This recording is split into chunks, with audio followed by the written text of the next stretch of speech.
మాట్లాడారు. సో ముందుగా వారు మాట్లాడిన విషయాలలోకి వెళ్ళకంటే ముందు నేను మీడియా వారికి ఒక 2 వీడియోస్ చూపించదలుచుకున్నాను. ఎందుకనంటే ఏ పార్టీ ఎలక్షన్లో గెలిచినా కానీ వాళ్ళు ప్రభుత్వంలోకి వచ్చిన తర్వాత 5 సంవత్సరాలు టెన్యూర్ ఉంటుంది.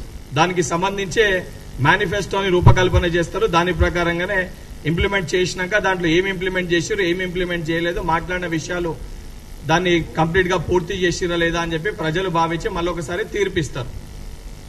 సో ముందుగా అసెంబ్లీ సాక్షిగా తెలంగాణ ఉద్యమ సమయంలో కేసీఆర్ గారు ఇంటికి ఒక ఉద్యోగం ఇస్తా, సంవత్సరానికి 2 లక్షల ఉద్యోగాలు కల్పిస్తా అని చెప్పి అనేక సందర్భాల్లో మాట్లాడారు. ఆ మాట్లాడిన విషయాన్ని ఆ రోజు మా ప్రతిపక్ష నాయకులు జానారెడ్డి గారు, బట్టి గారు, సిఎల్పి నాయకులు ఉన్నవారు ప్రశ్నిస్తే అసెంబ్లీలో కేసీఆర్ గారు ఆ మాట మాట్లాడారు.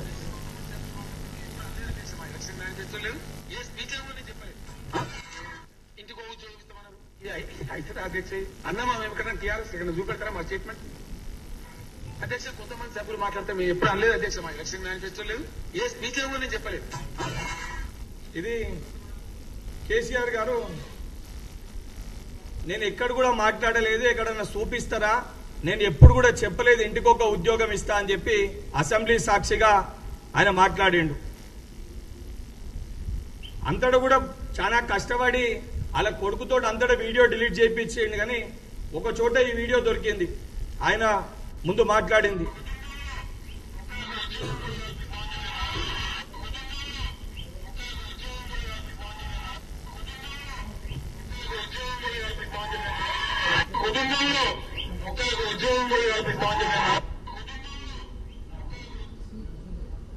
ఈ వీడియోస్ 2 కూడా ఎందుకు చూపించిన అంటే 10 ఏళ్ల అధికారంలో ఉన్నప్పుడు, అధికారంలోకి రాకముందు కూడా తెలంగాణ ప్రజలకి, విద్యార్థులకి, యువకులకి, బడుగు బలైన వర్గాలకి, మహిళలకి, ఆఖరికి మేము అధికారం కోసం కాదు, ముఖ్యమంత్రి పదవి కోసం కాదు, అధికారంలోకి రాష్ట్రం ఏర్పడ్డాక అధికారంలోకి వస్తే కూడా దళితుని ముఖ్యమంత్రి చేస్తా అని చెప్పి అబద్ధపు వాగ్దానాలు చేసి, అబద్ధపు హామీలు ఇచ్చి, ఇచ్చిన మాటల్ని కూడా నేను ఎక్కడ మాట్లాడినా అని చెప్పి ఇష్టం వచ్చినట్టు వక్రీకరిస్తూ అసెంబ్లీలో మాట్లాడి 10 ఏళ్ల వారి పరిపాలనలో నిరుద్యోగులు అడిగే ప్రయత్నం చేస్తే కూడా ఎగతాళి చేస్తూ, అవహేళన చేస్తూ ఇష్టం వచ్చినట్టు వారు మాట్లాడినరు.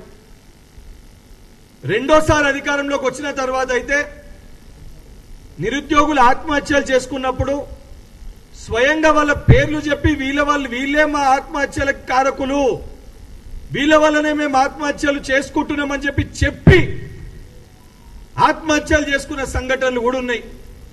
ఆ ఏ రోజు కూడా వీళ్ళు స్పందించలే. సరే కనీసము ఏదన్నా పెద్ద సంఘటన జరిగితే స్పందించిందా అంటే కనీసం ఆ రోజున్న కేసీఆర్ కి కనీస ఇంగిత జ్ఞానం లేకుండే. టీజీపీఎస్సీ పరిధిలో పేపర్లు అంగట్లో సరుకులు అమ్మినట్టు, టీఎస్పీఎస్సీ పరిధిలో అంగట్లో సరుకులు అమ్మినట్టు క్వశ్చన్ పేపర్లు లీక్ అయినాయి.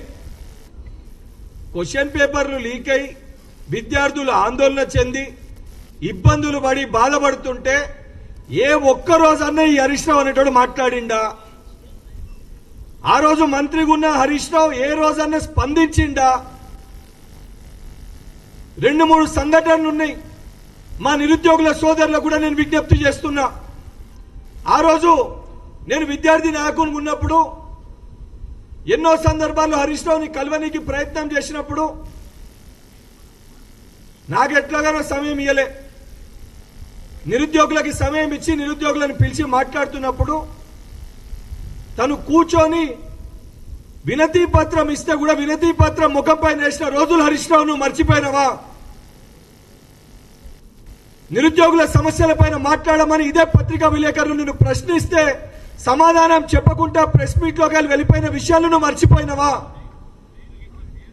ఈరోజు ప్రతిసారి ప్రతి ప్రెస్ మీట్ లో కూడా ఒక పేపర్ తీసుకొచ్చి ఇట్లా లెక్కలు చూపించి మేము 1,60,000 ఉద్యోగాలు ఇచ్చినాము అని చెప్పి ఇట్లా పేపర్లు తిరిగేస్తున్నారు.